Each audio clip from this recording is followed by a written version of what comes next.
What if you walked into a courtroom where the judge and everyone else laughed at you, assuming you were nothing more than naive, inexperienced kids?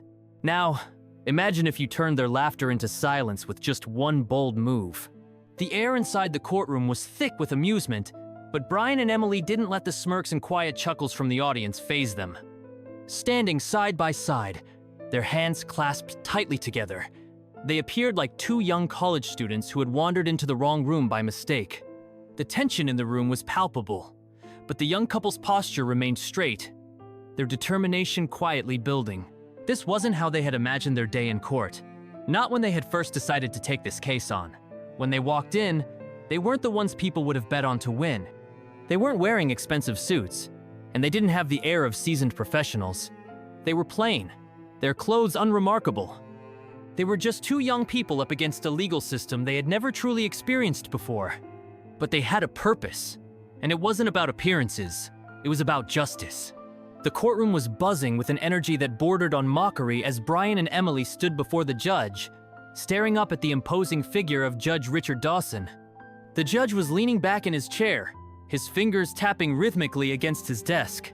His gaze flicked between the young couple and the lawyers who had already begun to prepare their cases. To him, they looked like a Jokean inconvenience in his otherwise routine day.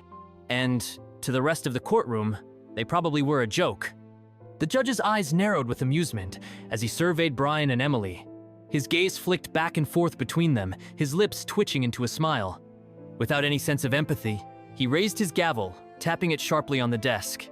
"You two," he said, pointing directly at Brian and Emily, "are the most unprepared, clueless people I have ever had the misfortune of seeing in my courtroom."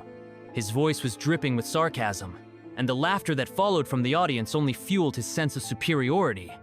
There was a ripple of chuckle-slaughter from the lawyers who had expected an easy win, laughter from the bailiff who had seen his fair share of hopeless cases, and laughter from the audience, amused by the sight of two young people stepping into a courtroom without a clue. Brian could feel his throat tighten. His palms began to sweat, but he fought the instinct to shift on his feet. Emily's hand squeezed his firmly, offering him a silent anchor in the storm that was growing around them.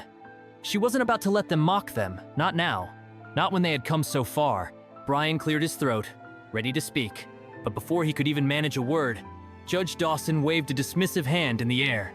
"No, no," the judge said, cutting him off, his voice oozing with disdain. "I've heard enough." The room quieted, but only for a moment. Brian and Emily stood in complete silence, unsure of how to proceed. The judge was clearly bored. The case was an afterthought to him. His expression was one of mild amusement, like he was watching a spectacle unfold, but without any real investment in the outcome. He was about to dismiss them entirely. This was all just a game to him. "You kids think you can just waltz in here and represent yourselves against experienced lawyers, against professionals who have spent their careers learning how to win in this courtroom?" Judge Dawson continued, his eyes sparkling with a mocking gleam. "You think you have a chance?" He paused, almost as though considering them. "Did you even graduate high school?" The courtroom burst into laughter again, louder this time, almost cruel in its enthusiasm. A lawyer in a sleek gray suit shook his head, smirking as he turned to the other lawyers, and even the bailiff had a quiet chuckle under his breath. The weight of the laughter seemed to press on Brian and Emily like a physical force, and for a brief moment, they both felt their resolve weaken. They weren't supposed to be here. They weren't supposed to win. They were just two kids with no business being in the courtrooms of seasoned professionals. But that was the moment when Emily took a deep breath. It wasn't the first time she had felt mocked. It wasn't the first time she had been underestimated. But this was different. This time, she wasn't going to back down. She wasn't going to let them win with just a sneer and a condescending remark.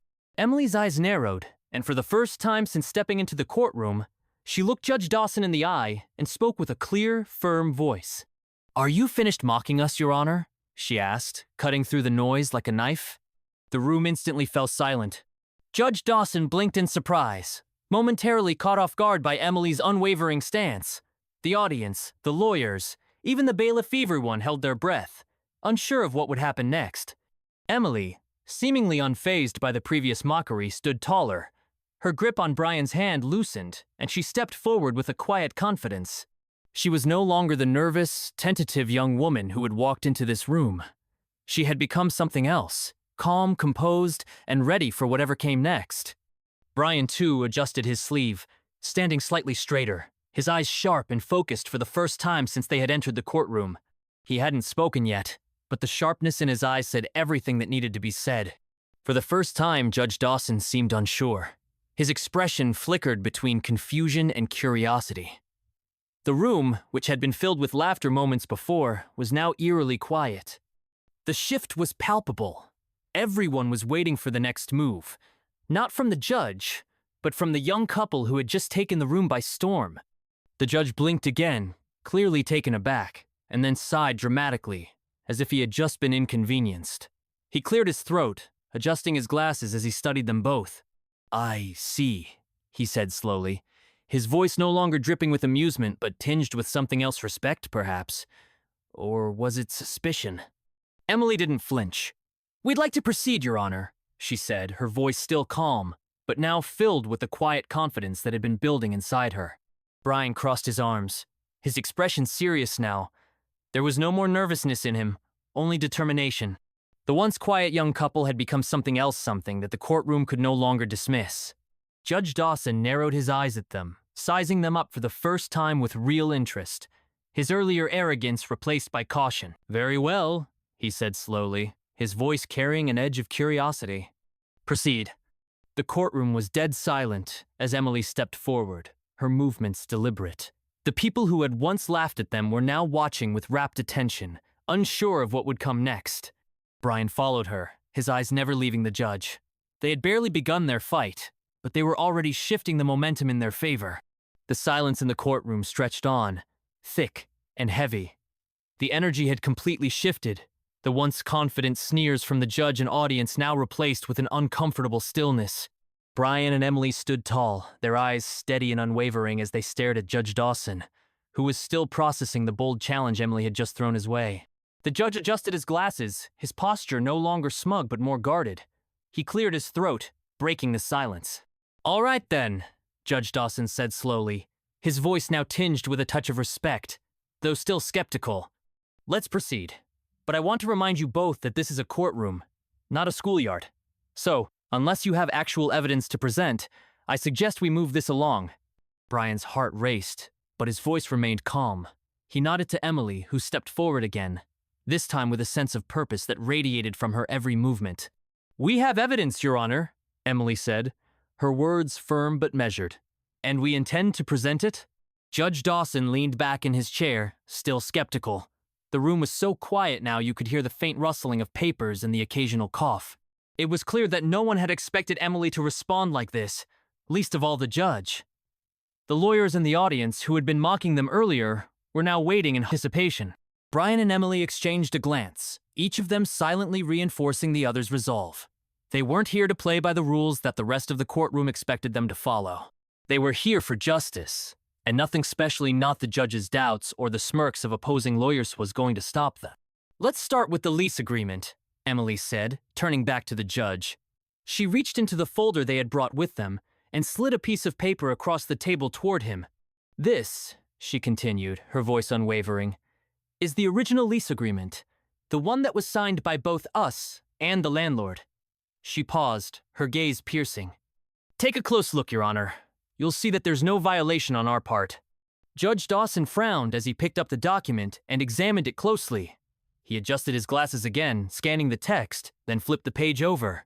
His frown deepened. "You're telling me this is the original?" the judge asked, his tone now more cautious than mocking. "Absolutely," Emily replied, maintaining her composure. "The one our landlord claims we violated." She motioned to the opposing lawyer, Stevenson, who had been standing silently behind his table watching the interaction unfold. Stevenson chuckled, but it was a hollow, forced laugh that didn't quite reach his eyes. "This is ridiculous," he muttered under his breath, shaking his head. "You expect the court to believe this? A forged document, this is what you're basing your case on?" Brian, for the first time since entering the courtroom, spoke up. "Not just a forged document," he said, his voice cold and calm. "A pattern of fraud." He paused for a moment, letting his words sink in. "And we have proof that this isn't an isolated incident." Emily stepped forward, her confidence growing.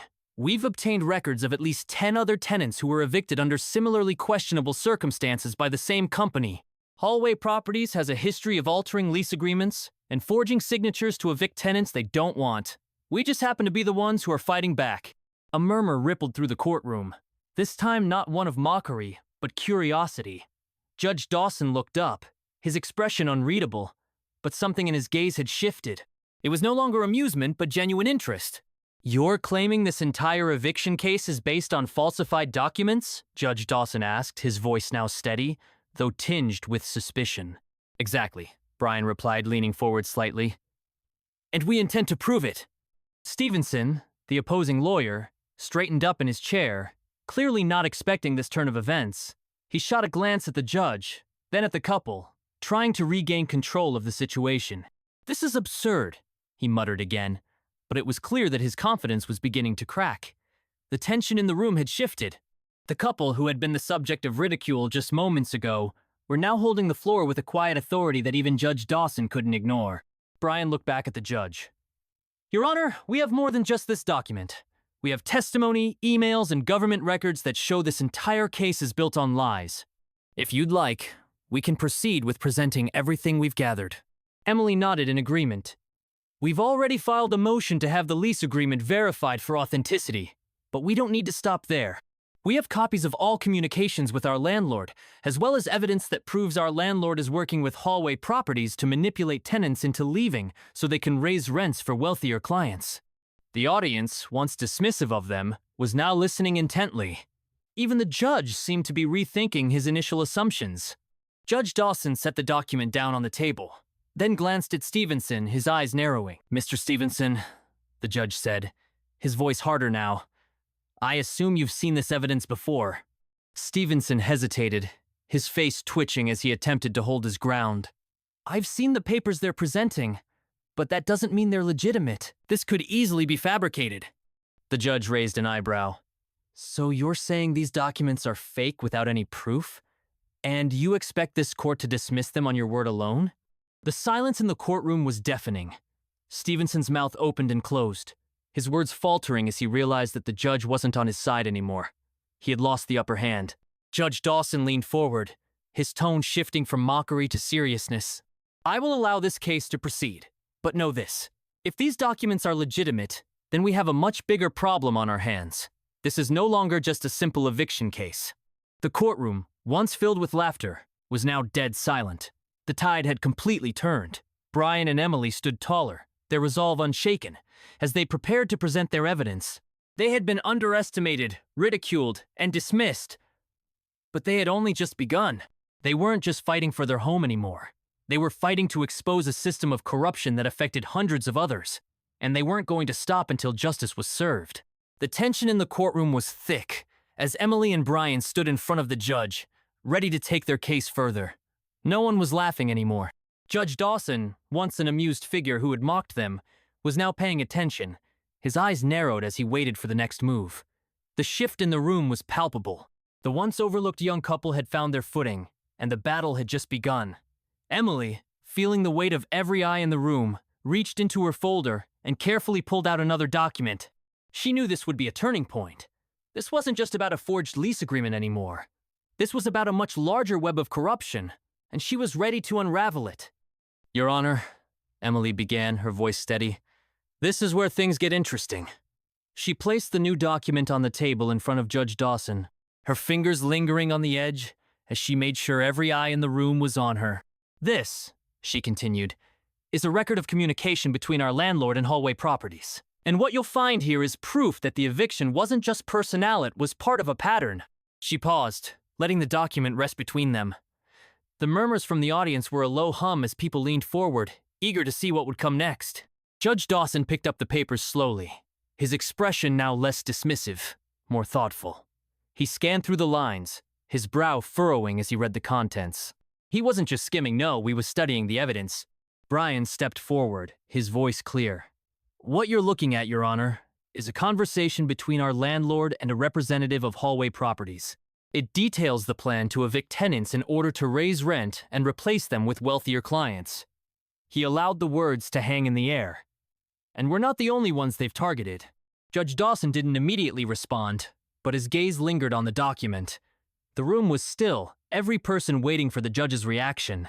"Are you saying this document is genuine?" Judge Dawson asked, his voice betraying a hint of doubt. "This could easily be fabricated like the lease agreement." Emily's lips twitched into a small, confident smile. "I'm not asking you to just take our word for it, Your Honor. This document has been verified. We also have more proof." She turned to Brian, nodding. He stepped forward, his hand reaching for another folder.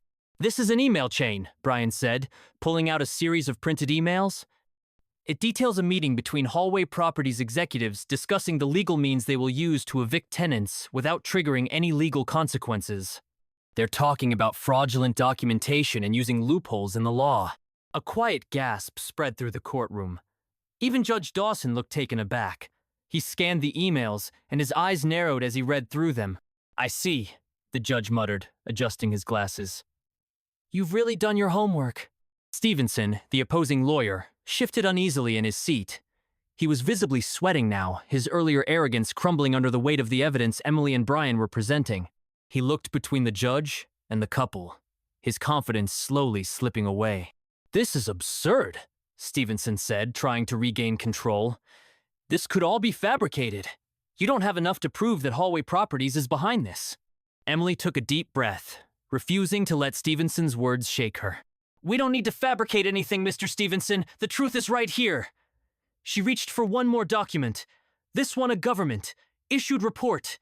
"This is a copy of our lease agreement that was filed with the city.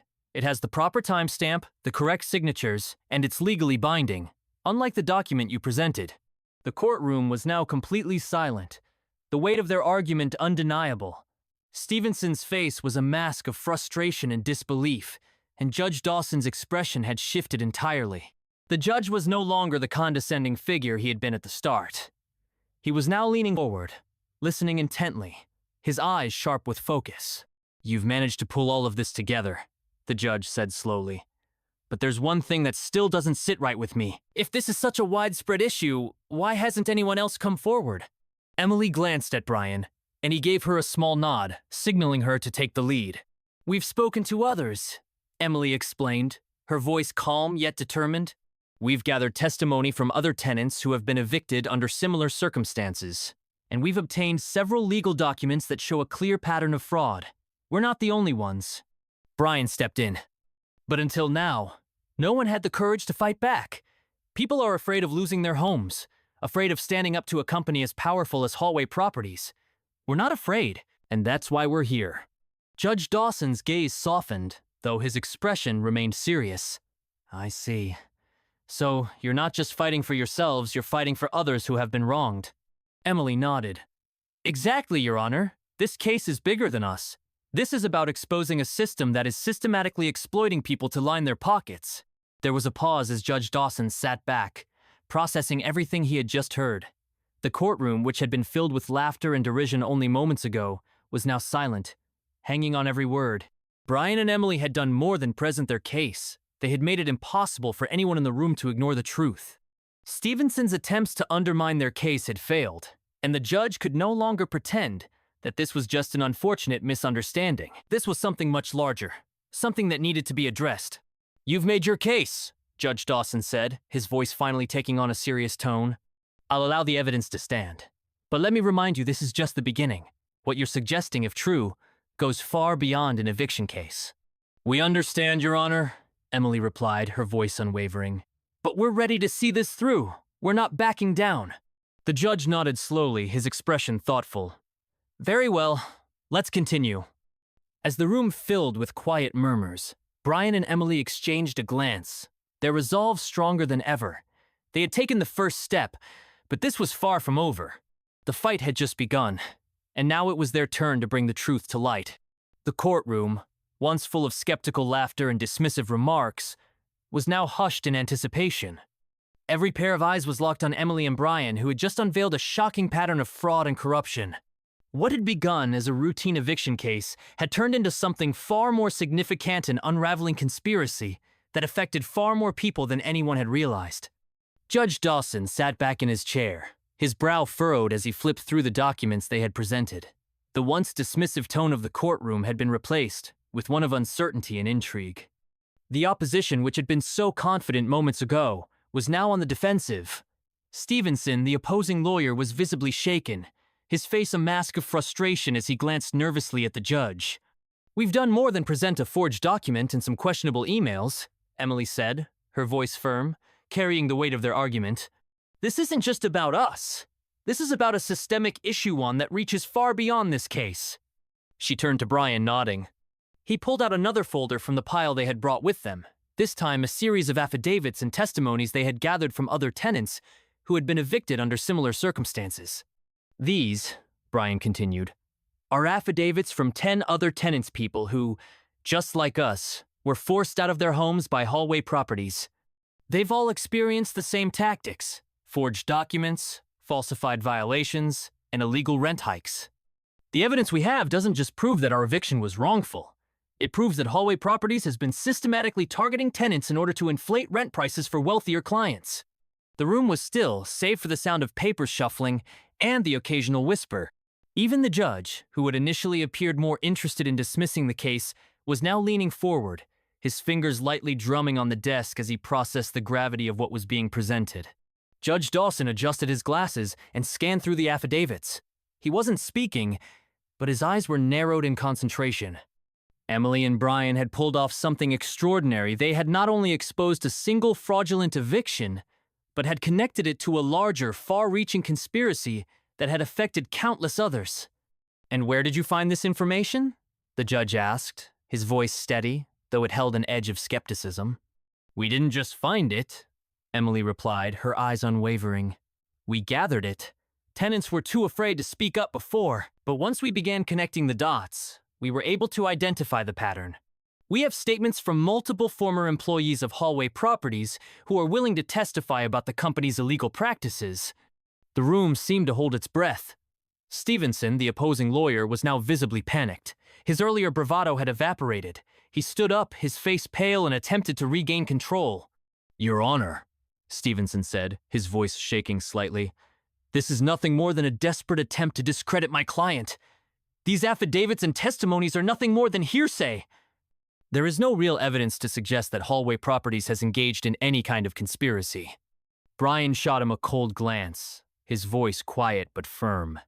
"Mr. Stevenson, you can keep denying the truth, but the evidence is right here in front of you. We didn't just pull this out of thin air.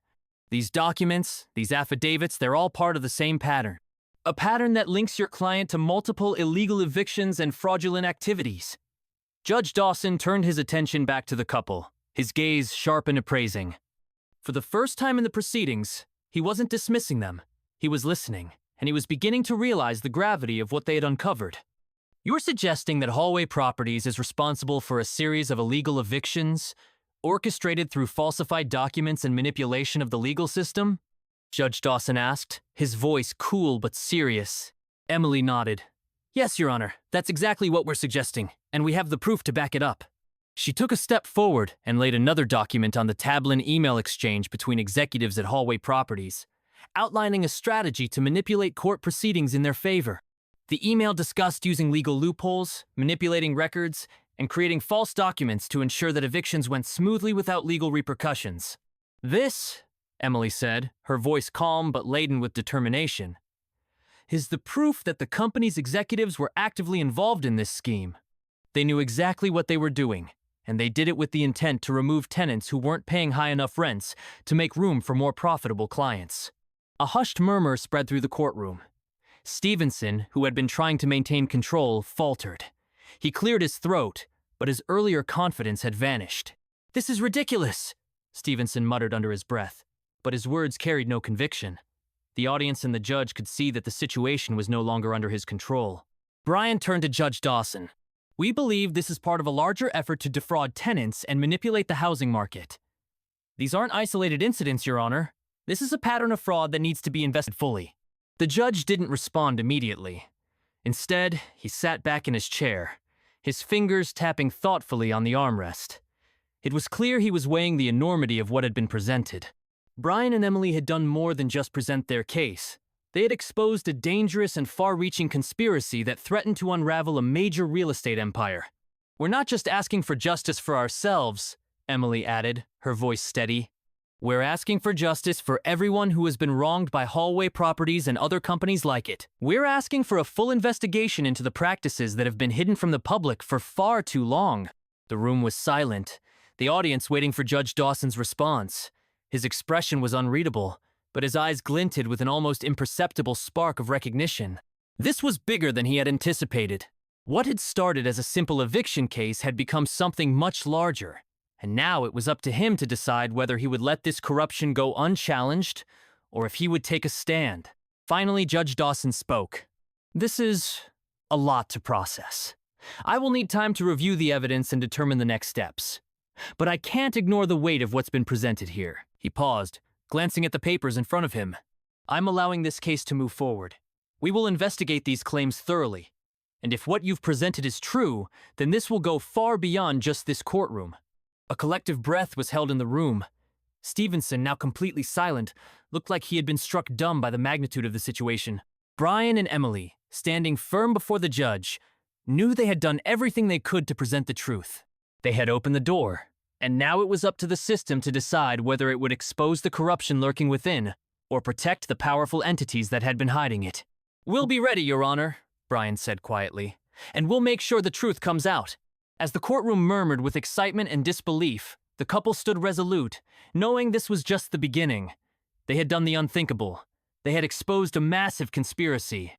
And now they were taking the fight to a place much bigger than just their case.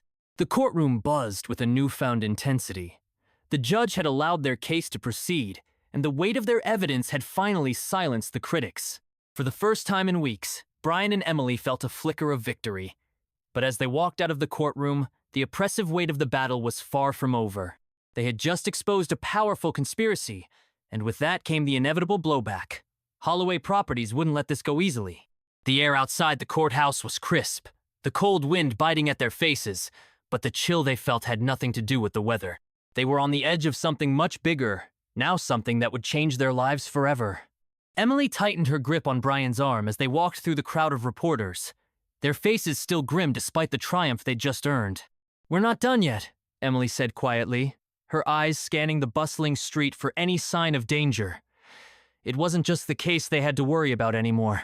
The threats were starting, and they knew things were only going to get worse. Brian nodded, his eyes narrowing as he scanned the crowd. The sense of victory they had felt in the courtroom had now given way to a looming fear. They knew Holloway wouldn't let them get away with this. The whispers had already started the veiled threats, the whispered warnings from people who claimed to know the man behind the empire. But it was what happened next that truly shattered the illusion of safety they'd clung to. That night, as the city settled into a quiet stillness, they were jolted awake by a sudden, sharp knock on the door. Brian's heart skipped a beat. Emily, still groggy from sleep, sat up quickly, her eyes wide with instinctive fear. Another knock, louder this time.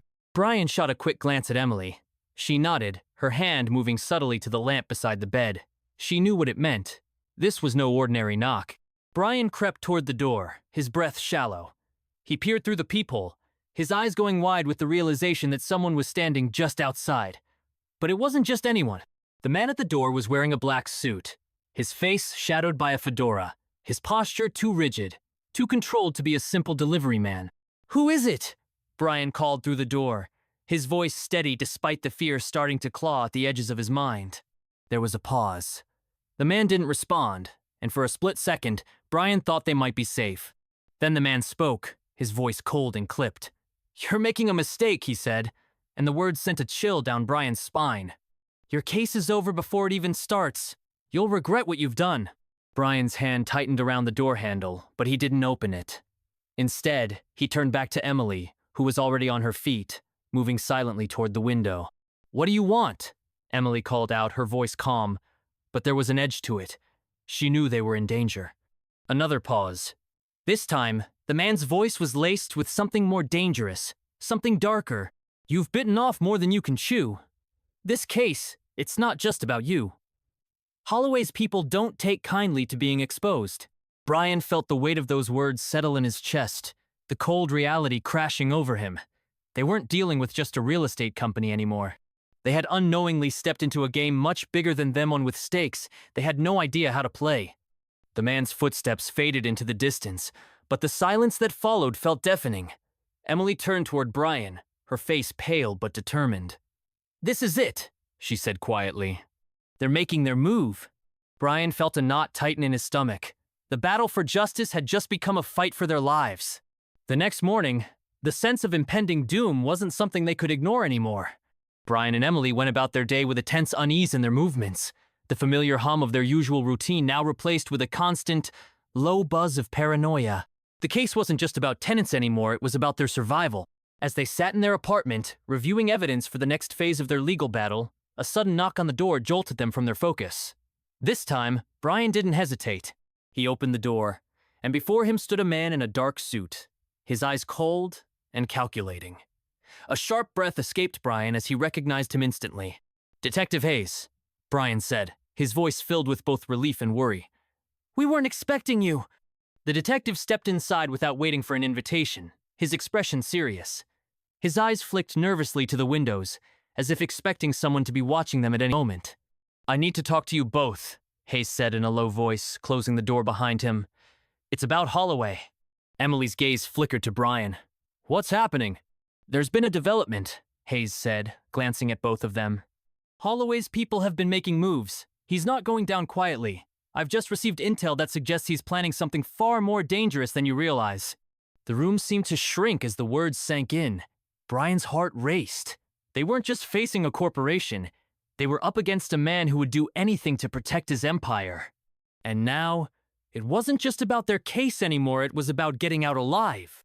"We've tracked some of Holloway's associates," Hayes continued, his voice steady but laced with urgency.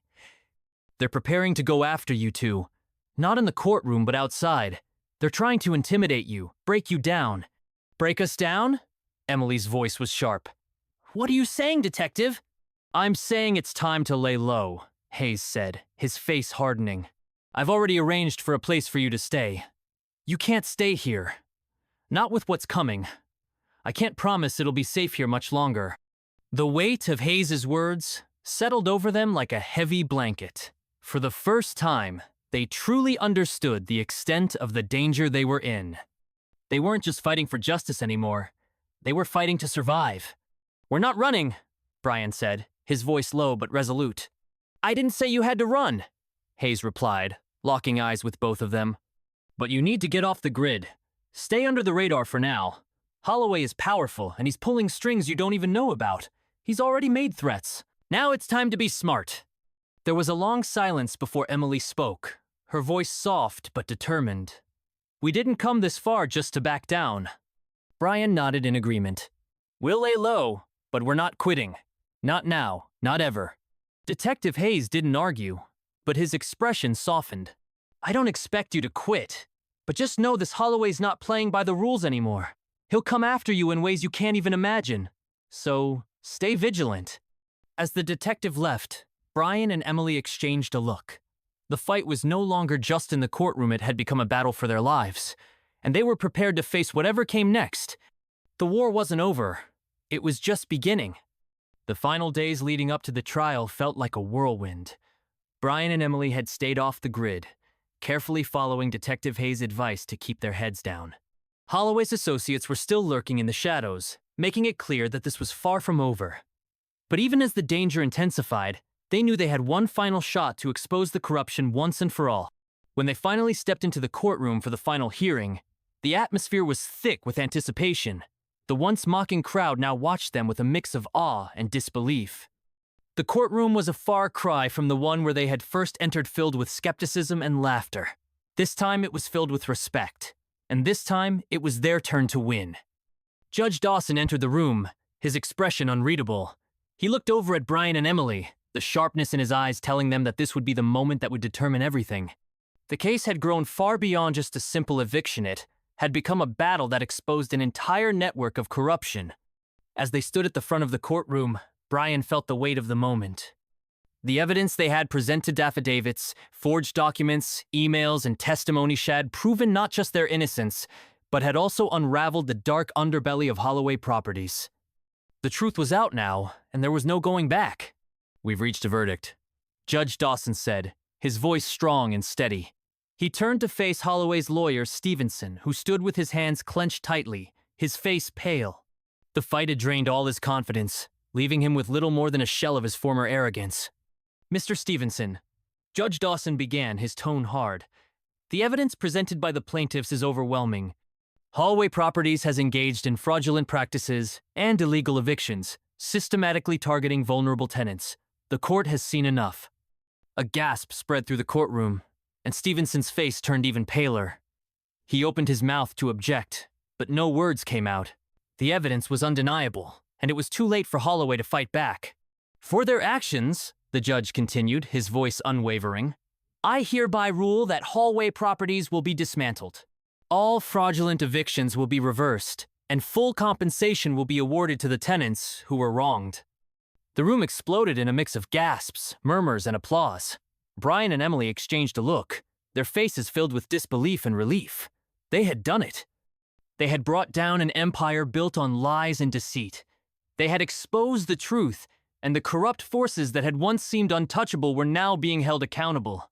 But the victory didn't just belong to them. It belonged to all the tenants who had been silenced for too long, those who had been too afraid to speak up. The fight wasn't just about their own home anymore. It was about the people who had suffered in silence for years, and now they would have justice. As the judge finished his statement, he turned to Brian and Emily. "You've proven yourselves to be more than capable legal professionals," he said, a hint of respect in his voice. "You've shown courage in the face of overwhelming odds, and you've done what many would have deemed impossible." Brian and Emily stood there, their hearts pounding with a mixture of pride and exhaustion. It had been a long, grueling battle, but they had won. Justice had prevailed. 3 weeks later, Brian and Emily stood in front of a new office, the door emblazoned with the words, "Carter and Reynolds, Attorneys at Law." They had gone from being underestimated, ridiculed, and mocked to being the founders of their own law firm, a firm dedicated to fighting for those who had no voice. Their story had not just been about the fight for a home, it had been about standing up against corruption, fighting for what was right, and proving that even the smallest voice could make a difference. They had dismantled a corrupt empire, uncovered widespread fraud, and ensured that those who had been wronged would receive justice. As they stepped into their new office, the phone rang. Brian picked it up, a grin spreading across his face as he listened to the caller on the other end. "This is just the beginning," he said, looking over at Emily. "We've only scratched the surface." Emily smiled, her eyes filled with determination. "There's a lot more work to do, but we'll do it together." The fight wasn't over. It had only just begun. They had taken on a giant and brought it to its knees, and now they were ready to take on whatever came next.